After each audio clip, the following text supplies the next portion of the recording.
dans la vie, ce qui est important, c'est d'avoir la chance de rencontrer des personnalités aussi riches que la tienne. Oui, c'est que comme la ça tienne qu'on aussi. grandit, c'est comme ça qu'on Bien apprend. sûr. C'est au contact des autres qu'on évolue et que soi-même on grandit. C'est ça que je trouve intéressant dans la création d'entreprise. On ne fait que rencontrer, moi en franchise, toi avec tes partenaires aussi, on n'arrête pas de rencontrer des personnalités nouvelles. C'est pas toujours facile.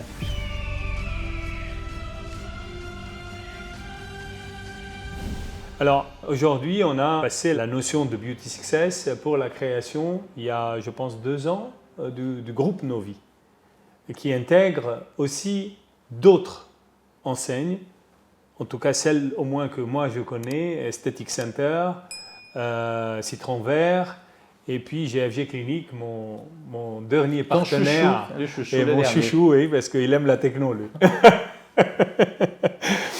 C'est quoi la taille aujourd'hui du groupe et comment a fait Philippe Georges pour passer de la personne qui reprend un travail initial réalisé par sa maman pour l'amener à créer le groupe Beauty Success qui pour moi était en soi une success story parce qu'on part de rien, on arrive à 300 boutiques, c'est une taille très significative sur le territoire français qui maille d'ailleurs toutes les petites villes de France.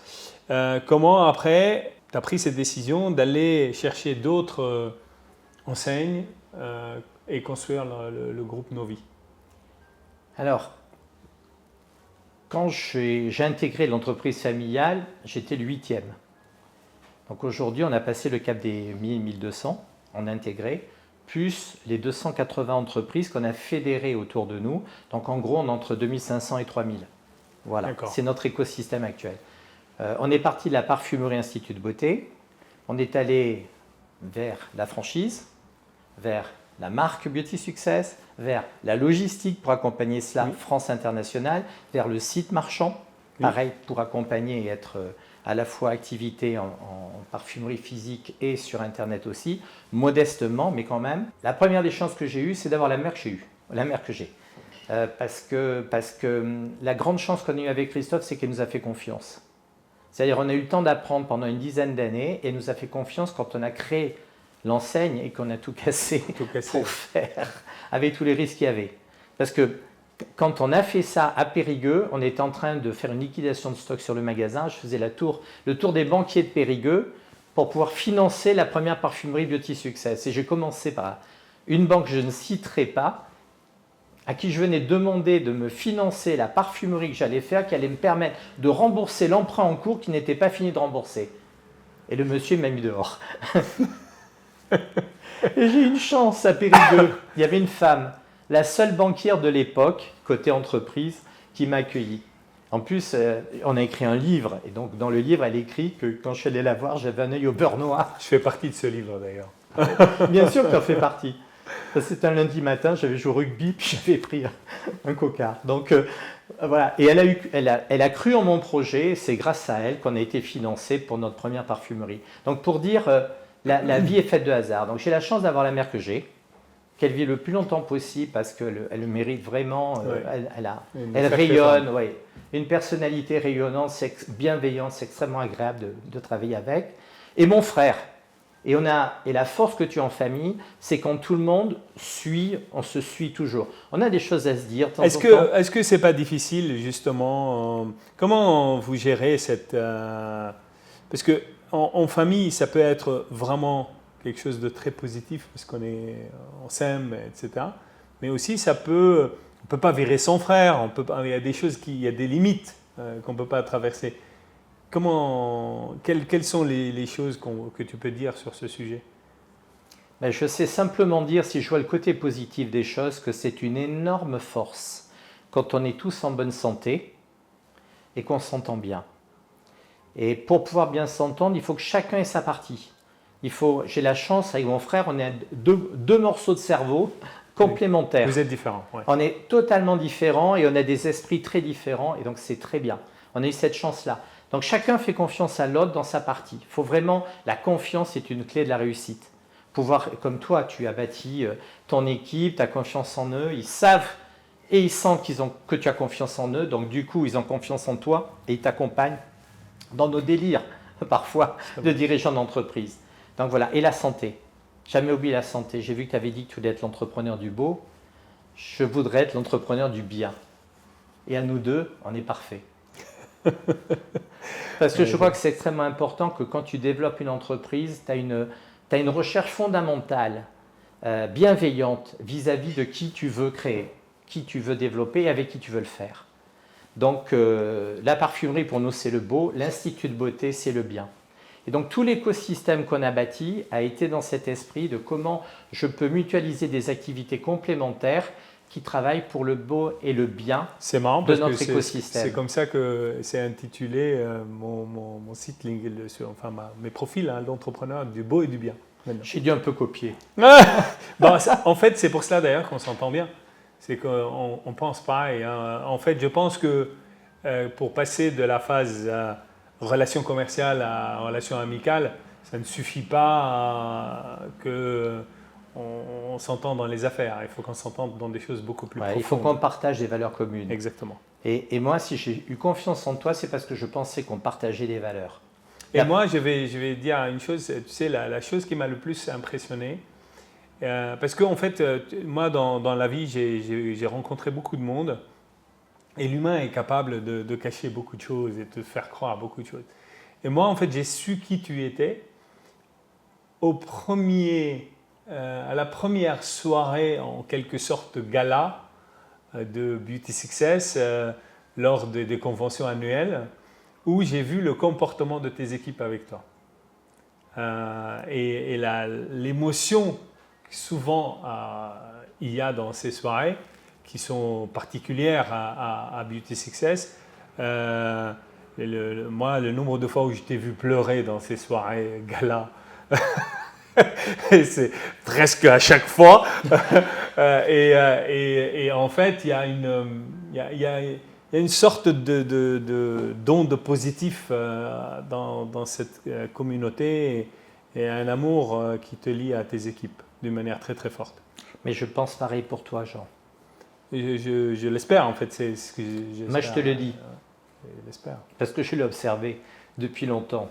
Et c'est pour ça aussi que on a ces relations d'amitié, même si on ne se voit pas souvent, et qu'on a développé nos affaires ensemble, mais qui pour moi passe derrière la relation humaine, affective, où je sens de la bienveillance. J'ai toujours vu chez toi du respect, de l'écoute, de la sincérité, de la transparence dans ce que tu dis.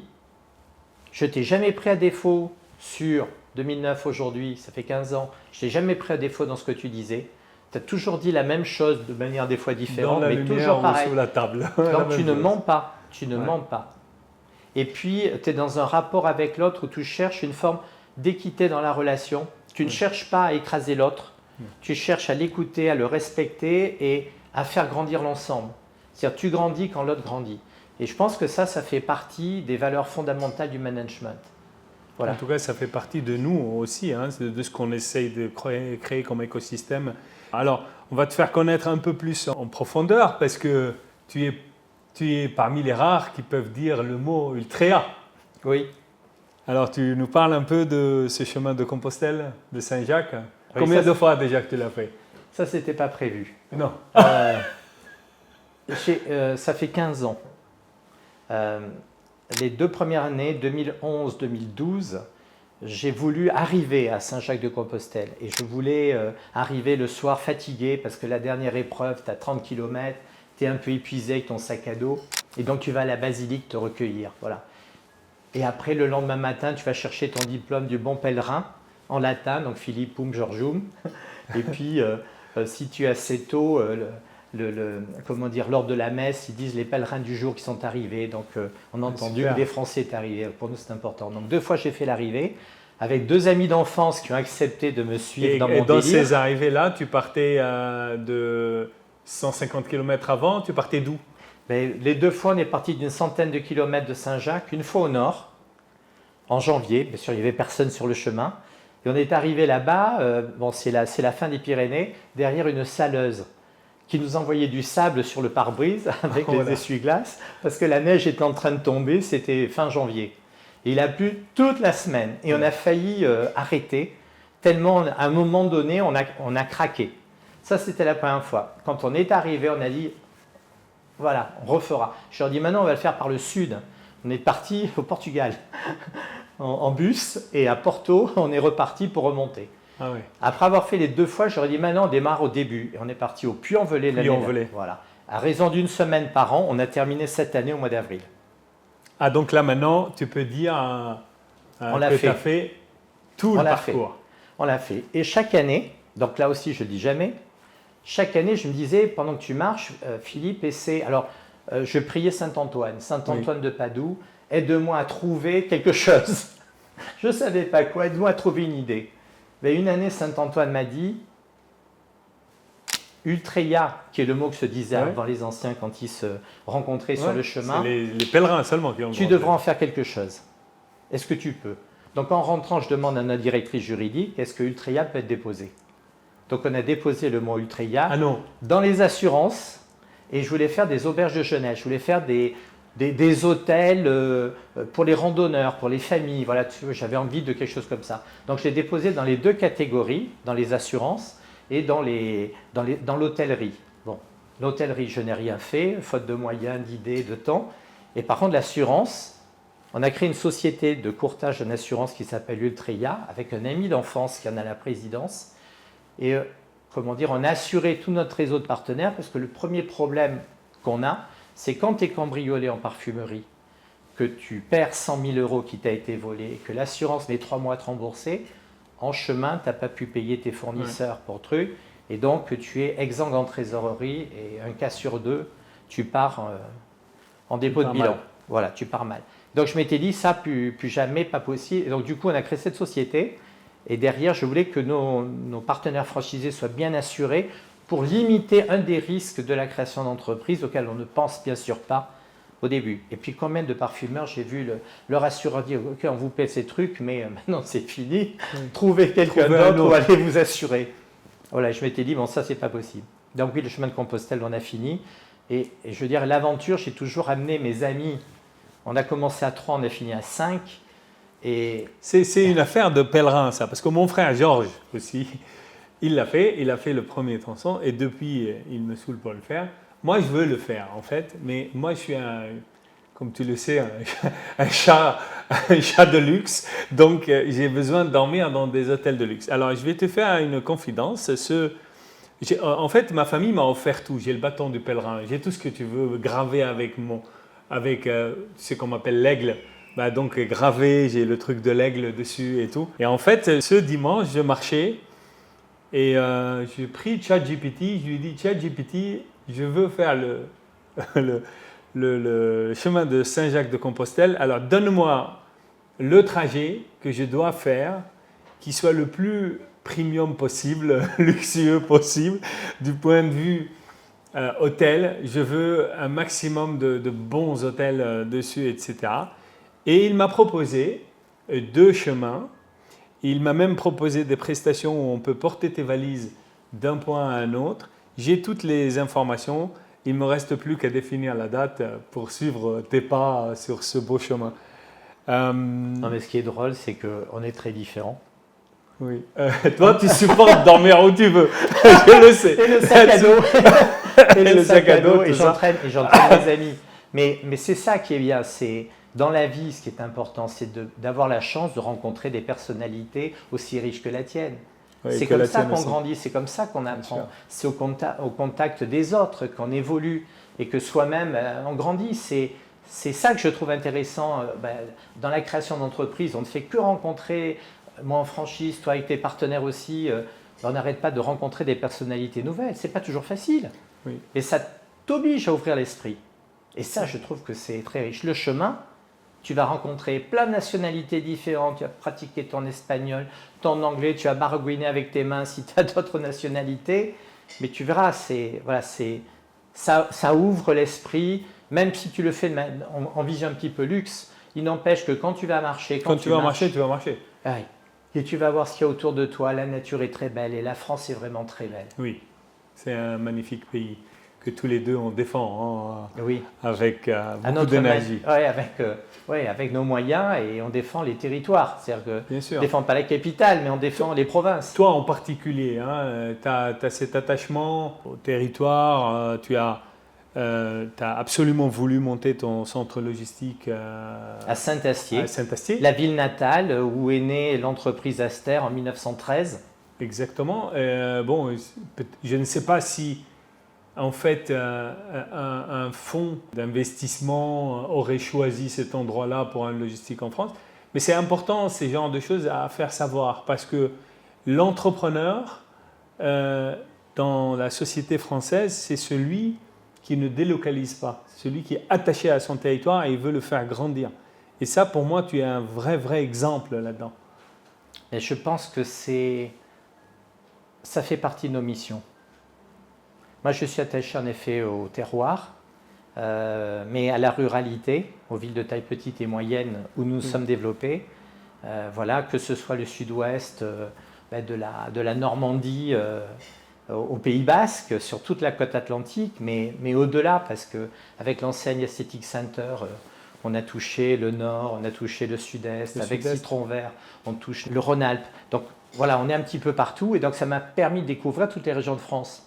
Alors des fois, ce qui me fait sourire, c'est quand je dis on est à Marmande.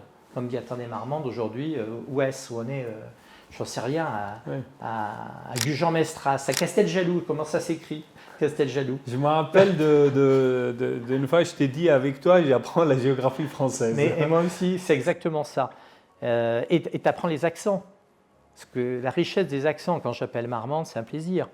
Et c'est quoi aujourd'hui comment tu passes ton temps avec toutes ces enseignes maintenant? C'est quoi les projets moteurs que tu portes aujourd'hui? Je sais que tu étais obligé d'ailleurs de structurer à la tête de chacune des enseignes. Maintenant, il y a des dirigeants, tu as une équipe qui gère les choses.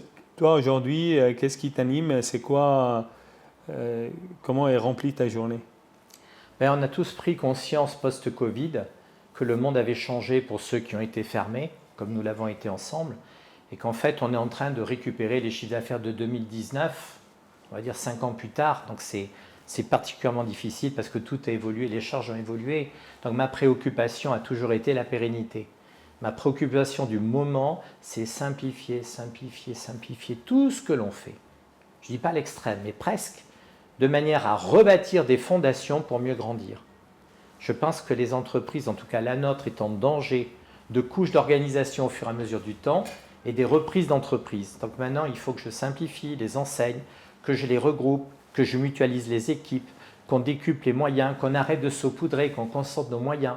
Voilà, ma préoccupation pour la pérennité, je vis une nouvelle étape qui est qu'avant, par le passé, j'étais convaincu jusqu'au Covid qu'on pouvait avoir des enseignes différentes avec des tailles différentes qui occupent chacune des parts de marché où il y avait de la place pour tout le monde. Autant je pense qu'aujourd'hui, on a besoin de concentrer nos moyens, que tout coûte beaucoup plus cher, qu'il y a de l'inertie surtout. Tout est beaucoup plus long, beaucoup plus compliqué, plus fatigant. Que l'humain, ce n'est pas facile non plus parce que nos jeunes, par moments, cherchent leur motivation. On a aussi nos problématiques d'équipe, nos esthéticiennes. Elles se posent plein de questions, on ne réussit pas à les garder comme c'était par le passé. Voilà, on a tout ça. Et prenons en compte ce monde actuel, qui est une série de crises derrière le Covid. On a une grosse avec le Covid, mais j'ai l'impression qu'on en a eu même avant le Covid avec les gilets jaunes et que ça continue avec multiples crises. Et celle qu'on vit actuellement, c'est globalement fini par faire que la consommation est en baisse. Oui. Or, c'était le moteur de l'économie française. Il ne fallait surtout pas casser la croissance. Là, on est en train de le faire. Donc forcément, côté retail, qui est la partie que je connais le mieux, on est extrêmement touché par... Sensible aussi à ces éléments-là. Hein. C'est de toute manière assez simple. Hein. Quand les ménages ne sont pas en confiance, ils ne consomment plus. Quand ils ne consomment plus, tout est cassé. Hein. Donc, À un moment ou un autre, beaucoup de choses et les effets collatéraux vont arriver. Ils seront bien supérieurs à ce qu'on peut imaginer. Voilà. Et donc, je suis en train de rebâtir l'entreprise dans cette période-là. Et j'essaie d'entraîner mon équipe sur ce nouveau challenge dont on n'avait pas besoin, en même temps que le changement du système d'information. Bien sûr. On simplifie, on regroupe les enseignes, on propose à nos partenaires franchisés de nous accompagner. Ce n'est pas facile pour eux parce qu'ils ont fait des investissements.